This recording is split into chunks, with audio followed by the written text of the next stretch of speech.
Good morning, YouTube. We got a rainy day out here today. Got my doors closed and working on some things in the shop here. This is a project that's been waiting a while, and I probably shouldn't have left it sit as long as it did. This here's a Kohler K181 8-horse engine, and it's off of my quote-unquote portable air compressor, which I'll show you here in a second since I unbury it. It needs cleaned. But it has a Emglo industrial compressor on it. I don't have the air filters on it at the moment because I've got new elements and haven't put the I took the old ones off. I've got new ones, but I haven't put them on yet. But it's a 4-cylinder 2-stage compressor, and this thing will run a whole shop. It really puts out some air, and I like it because it's got well, when it's running right, it's gas powered, and you don't have to worry about power or plugging it in. And it's, like I said, quote unquote portable if you're strong enough to move it around. But this is the engine off of it, and it was knocking, and I wasn't sure why, so I decided it was a good time to tear it down and give it a rebuild, since I'd never been into the engine.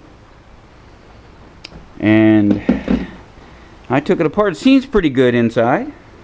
I don't see any major problems other than the when I took the crank or the connecting rod off, the bolts were loose.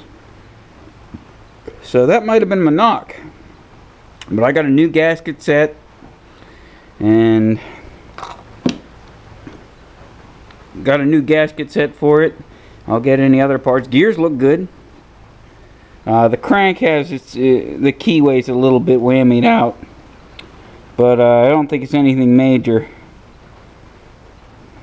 I don't think it's actually moved on the shaft too much. We'll see. If I have to get a new crank or fix that keyway, I will. But as you can see by the crank, it's been sitting for a while without the flywheel on it, so I'm going to have to clean the crank up. And I've got it pretty much disassembled. It's the cast iron series, so it's a heavy little engine. And that's what we're going to be doing today.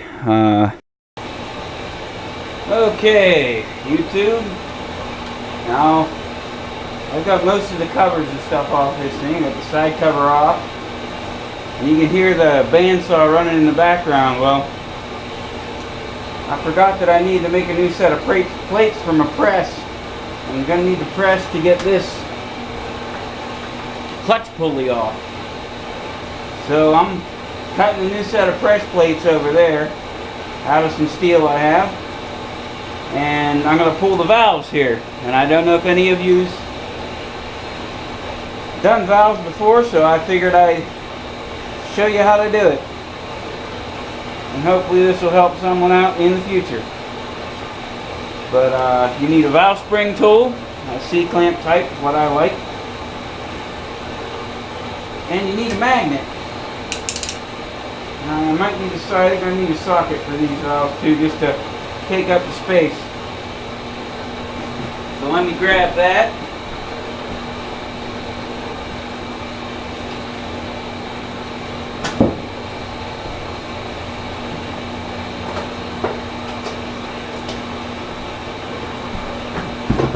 This is an old socket. And you position the fingers on the valve spring compressor under the cap there. Make sure you have enough distance that your keepers can come out. And you just ratchet this down and it compresses the valve spring. Then you take your little magnet. These things are handy to have. And you reach in there and you grab the keepers with the magnet. Now you can use a couple of screwdrivers if you don't have the valve spring compressor. And you could probably work around to get them out without the magnet, but it's that easy with the right tools. So it's better if you're going to be working on engines, getting into this hobby, go get yourself the right equipment. Now I got a box over here I'm putting all the engine parts in, and the valve keepers are that. Now this, you just hit this, release suspension, and that drops the spring now, and you can pull this valve right out of here. This is the intake, and the valve seats look pretty good. They're still silver the whole way around. In fact, I think I might have ground these. Said I started on this project, then I got sidelined. And you don't really want to do that if you can help it, but a lot of times you can't. I'll get the exhaust valve out. Same process.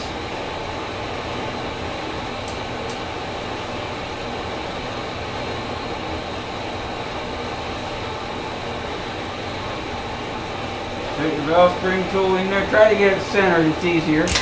Whoop! As long as you don't lose the socket like I just did.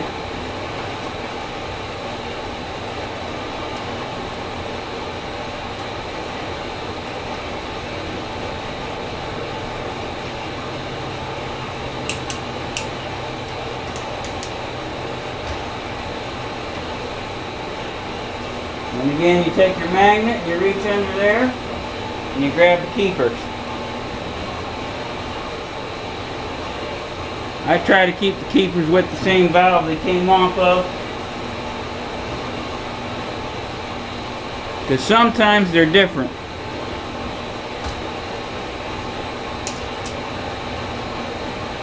And there's your exhaust valve.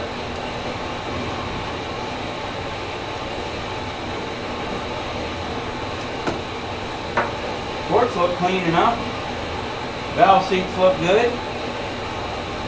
Look at that, I think I ground these at one point in time. Got a little carbon clean off. But getting these valve springs out is pretty easy. You just take a screwdriver and get under them.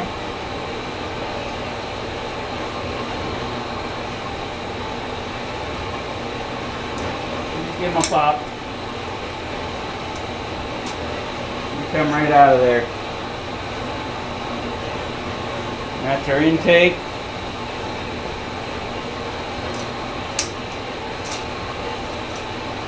And that's our exhaust. Here's where the keepers seat, right in there. That's about all there is to pulling the valves out. If you need to do a valve job, all you gotta really do is get them keepers off there. If you're just reseating the valves, just take your valve spring, compressor now, pull them keepers and just let them springs set in there. You can still spin the valves nice and free with your Indian stick and lap the valves in that way. But we'll continue on with the engine.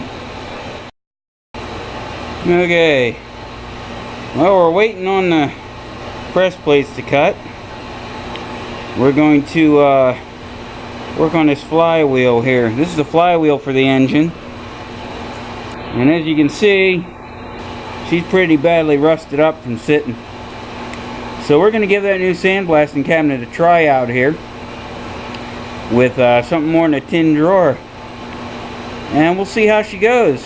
So I'll be doing that while I'm waiting for the press plates to finish cutting here, and we'll see how she turns out. And like I said, down below is pretty dark, so I won't bother recording the sandblasting, and we'll just show you the results. We'll have to take a look at the cabinet another day when we got a little more light. Okay, back to you soon. Okay, here's your results. Did a pretty good job. It only took about, might have took me 15 minutes. I didn't go really detailed on it. There's still some surface rust and stuff I could work on more and take off of there, but this is a working engine, not a showpiece. So we're just interested in getting the rust off, and we'll clean it up a little bit more and put a coat of paint on her, and that way it won't rust on us again. But thumbs up for the sandblasting cabinet. I like that one. So now we'll get to pulling that pulley off there. Now that I got my press plates, and we shall see what we get from there. I might have to pack her up here pretty soon. Rain's starting to come down harder, and I don't want to have to walk through a swamp on the way back to the house, because the shop's down here in the lower part. We'll see if we can get that crank out first.